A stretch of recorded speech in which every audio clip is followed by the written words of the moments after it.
สบายดีทุกท่านสบายดีข้าพเจ้าต้องใส่พิซซ่าเผ็ดเมืองลาวมื้อนี้ข้าพเจ้าจะมาให้ความรู้เนาะเรื่องเล่าวิธีการเฮ็ดธุรกิจเครือข่าย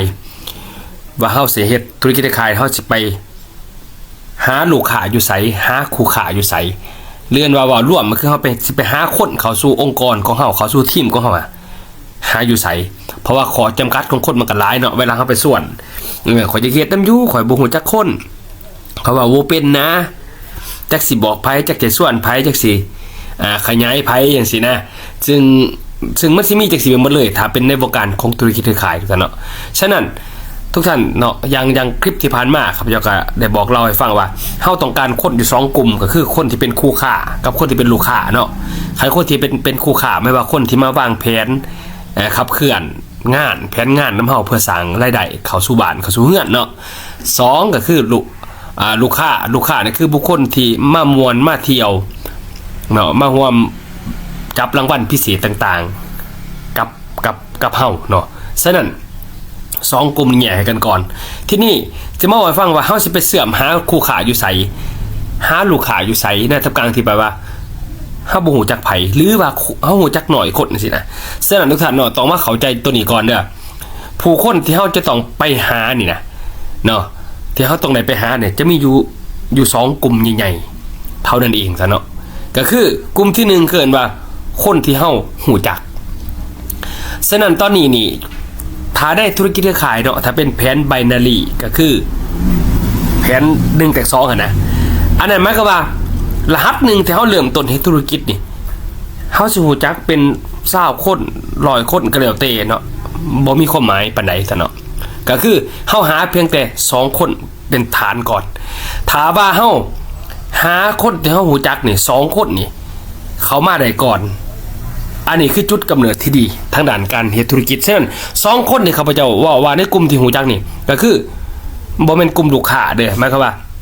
กลุ่มที่เฮาจะเอามาเป็นคู่ค้าฉะนั้นคู่ค้าอาจจะมาเป็นผู้เสื่อมเป็นหน้าหนาให้เฮาก่อนก็ได้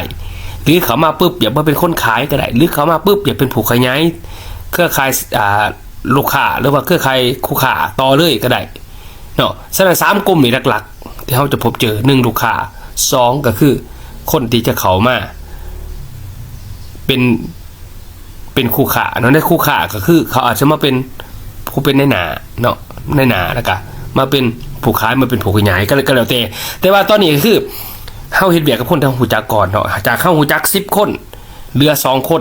ก็แล้วแต่เฮาเอาจากจุดนี้หลังจากนั้นแล้วเฮาไปเอา2คนเข้ามาแล้วเนาะเฮาก็พาเขาเฮ็ดได้บัดนี้พาเขาหาเงินเข้าบ้านไว้ฮะซะฉะนั้นเฮาได้2คนมาเฮาต้องพาเขาหาเงินเข้าบ้านเขาโดยเริ่มต้นจากไส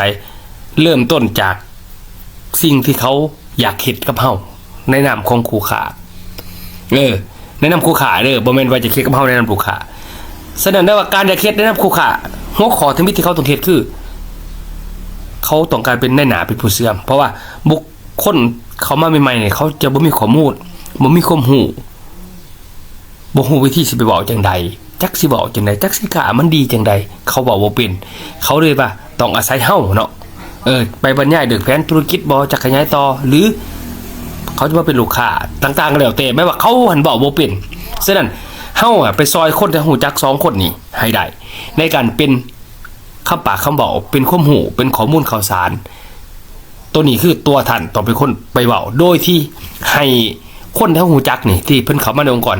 ให้เขาเป็นเพียงแต่ผู้เสื่อมเอิ้นว่าในหน้าเข้าใจเนาะให้เขาเป็นในหน้าพอในหน้าไปปึ๊บแล้วเขาเสื่อมไปแล้วปึ๊บเขาก็สิไปนัดคนที่เป็นหมู่เขาอีกที่เขาฮู้จักกันนั่นแหละอาจจะ2คนหรืออาจจะหลายคนแล้วแต่เนาะก็คือเขานัดมาปึ๊บมันก็กลายเป็นคนกลุ่ม2สำหรับเฮาแม่นบ่เฮาก็ได้คนที่บ่ฮู้จักมาอยู่ในพังงานเห็นบ่คนที่บ่ฮู้จักก็มานำไผมานำคนฮู้จักนั่นแหละเอาง่ายซะฉะนั้นถ้าเฮาสามารถที่จะพาคนที่ฮู้จักนั่นสามารถเฮ็ดให้เขาสมหวังในสิ่งที่เขาถนัดหรือว่าเขาอยากเป็นโดยที่มีเฮาเป็นผู้ช่วยเขาอยากเป็นผู้เสื่อมอยากเป็นในหน้า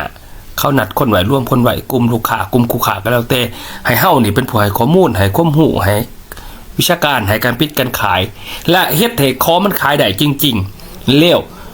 คนที่เฮารู้จักที่เฮาพามา2คนเขาเกิดมีรายได้เขาเงินเขานั่นคือจุดกำเนิดของธุรกิจที่ดี นั่นคือจุดกำเนิดธุรกิจที่ดีทุกท่านหลังจากแล้วอย่าลืมว่าคนที่หูจักเนี่ยเขาจะเชื่อมคนต่อไปเนาะที่เป็นคนหูจักของเขาอีกทีหนึ่งดุแต่ว่าคนหูจักของเขากลายเป็นกลุ่มสองของเขานั่นก็คือคนที่เขาบ่หูจักเห็นป่ะท่านสังเกตดูว่าเวลาเขาเสื่อมคนหรือเวลาเขาหาลูกค้าเนี่ยเขาหาผ่านคนที่เขาหูจักเพราะว่าคนที่บ่หูจักก็คือคนที่เขาหูจักนี่แนะนำมาร่วมคนมาท่านบ่งงเนาะซึ่งนี่คือหลักการเนาะท่านเนาะหลักการหลักๆไผฟังออกไผเข้าใจไผเดินเกมตัวนี้ได้นี่คือจุดกำเนิดของธุรกิจเครือข่ายมาจากเฮาเฮ็ดเวียกกับคนหูจัก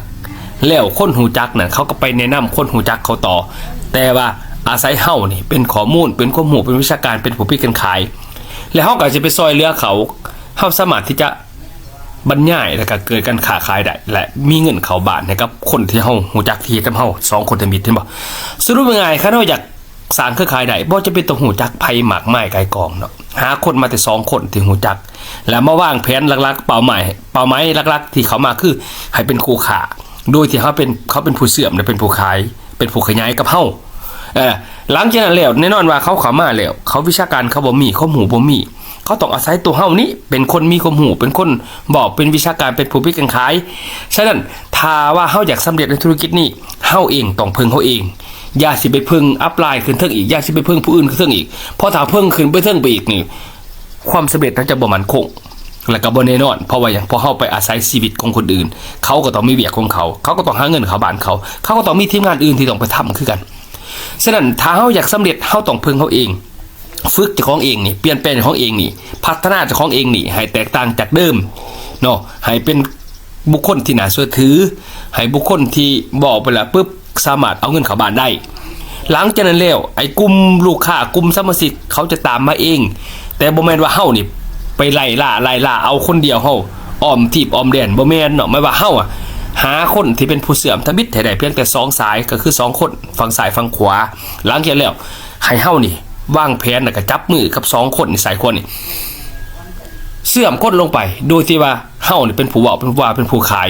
แล้วเกิดผลประโยชน์ให้กับคนที่เป็นต้นสายของเฮานี่คือคนเฮาฮู้จักแล้วคนที่บ่ฮู้จักต่างๆก็สิตามมาเรื่อยๆจากการก๊อปปี้บ้างเห็นบ่อันนี้คือวิธีการเฮ็ดธุรกิจคือเริ่มต้นจากการเฮ็ดเวียกกับคนฮู้จักส่วนคนบ่ฮู้จักจะตามมาเองเมื่อคนหูจักที่เขาทำงานนะครับนำการทำพิษนี้ได้ประโยชน์นั่นเองทุกท่านเนาะเข้าใจจุดนี้แล้วธุรกิจของท่านจะประสบความสำเร็จ